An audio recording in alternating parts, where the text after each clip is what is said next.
About this subject. It is so difficult to be a happy warrior when you know that so many millions of American people are suffering, being made to suffer unnecessarily because of the Democrats' political games. If you're keeping count at home, we're on day 17 of the shutdown. The Democrats have now voted for the 11th time to keep the government closed. 11 times now. They've refused to just do their basic job, get the government going again, making sure that federal employees are paid, that our troops are paid, Border Patrol agents, TSA agents, air traffic controllers, and everyone else who relies upon the vital services of our federal government. They're being denied that because Democrats in Congress are playing games. And right now, to add insult to injury, if you're paying attention at home, you also need to make note of this. Yesterday, the Senate Democrats took it a step further. They rejected a standalone bill to fund our nation's defense and pay our troops. They voted it down. Now, why is that so noteworthy? Well, the bill was passed out of committee in the Senate with broad bipartisan support. And yet, the Democrats still engaged in a stunt on the floor, and they rejected it. So now they are on record specifically and exclusively to block the paychecks of the troops, to block the funding of our national defense in a very dangerous moment in world history. It is absurd to us. Leader Thune said this on the floor, on the Senate floor after that vote. He said, quote, "That one vote demonstrates just how fundamentally disinterested Democrats are in supporting our troops and providing for our common defense." Yes, that is exactly what we saw. And I suspect that if they were here today and it was on the floor, they'd do it once again. Now, tomorrow, the Democrat leaders are going to join for a big party out on the National Mall. They're going to descend on our Capitol for their much-anticipated so-called No Kings rally. We refer to it by its more accurate description, the Hate America rally, okay? And I'm not sure how anybody can refute that. If you think about what's going to happen here tomorrow, you're going to bring together the Marxists, the socialists, the Antifa advocates, the anarchists, and the pro-Hamas wing of the far-left Democrat Party. That is the modern Democratic Party. That's where they've gone. And the Hate America rally is the common theme among all those groups. Listen to the language they use themselves. Many of them don't like living in America. They hate capitalism. They hate our free enterprise system. They hate our principles. They hate the ideas that we come in to work every day to fight for, to preserve, in the greatest nation in the history of the world. They hate the idea of individual freedom and limited government. They hate the idea of the rule of law. They fight against it all the time. They hate the idea of peace through strength. They lobby against it all the time. Individual freedom, limited government, the rule of law, peace through strength, fiscal responsibility, free markets, human dignity, the things that lead to human flourishing, the things that made us the greatest nation in the history of the world. They're opposed to law enforcement. They're opposed to military. And their votes show it over and over. That's the collection of voices that you'll hear tomorrow that the Democrats will go out and raise their hands with and cheer with. And some of these people are so blinded by their hatred of President Donald Trump that they can't find one reason to celebrate America or all that we've accomplished and continue to accomplish under this new administration. Now, obviously, every American has every right to exercise their First Amendment freedoms. I'm personally a big advocate of that. I spent the first 20 years of my legal career in the federal courts before I came to Congress defending the right to free speech. They have the right to do it. Republicans, by the way, are the party that fights to maximize your liberty. And we believe, just as our founders did, that every American has been endowed by God himself with unalienable rights, and that includes the rights to life and liberty and the pursuit of happiness. But tomorrow, this rally is not about freedom. It's about the opposite. For many of our Democrat colleagues, tomorrow is about creating really a spectacle. That's what they've been doing here every day of the shutdown with their little TikTok videos and their publicity stunts, and they're going to do it in a much larger venue tomorrow. And as the shutdown drags on, it's becoming increasingly clear that this spectacle is the reason the Democrats have refused to reopen the government. Just read a sample of the materials that this organizing group has circulated far and wide about the event tomorrow.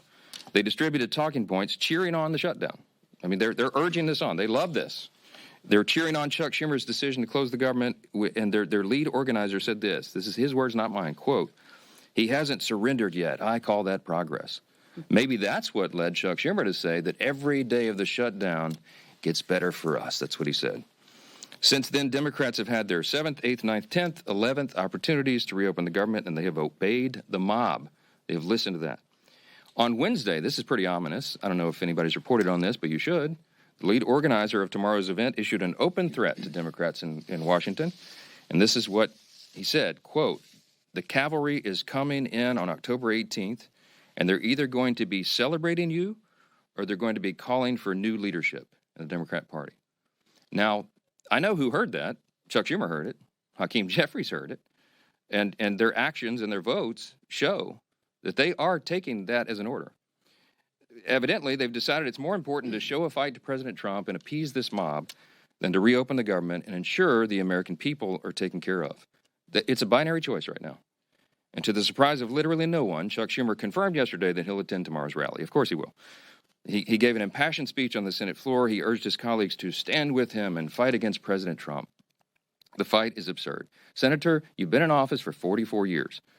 You've been in Congress longer than that, but you've been in Congress for 44 years, and everybody clearly understands what's going on. You're holding the entire country hostage to protect your own political career. I mean, no one can deny that. And what you're doing is absurd. You're demanding $1.5 trillion new spending instead of the clean, totally nonpartisan CR that you yourself voted for just 7 months ago. The whole charade is obvious.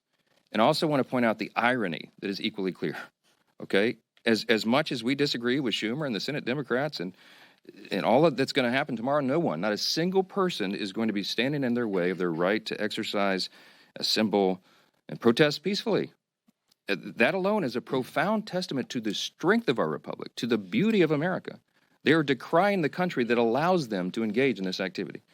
And the last time I checked, Americans have more freedom right now to express themselves and speak their minds after Republicans took over and ended the years of having millions of Americans' voices systematically silenced during the COVID pandemic years and the left's cancel culture. It is the Republicans that restored your right to share and speak your mind. And that's the first and most obvious irony of the Hate America rally. The second and even more absurd fact is that all the Democrats who are so angry that they don't control the government are the same people who have decided to shut it down and hand the keys to President Trump.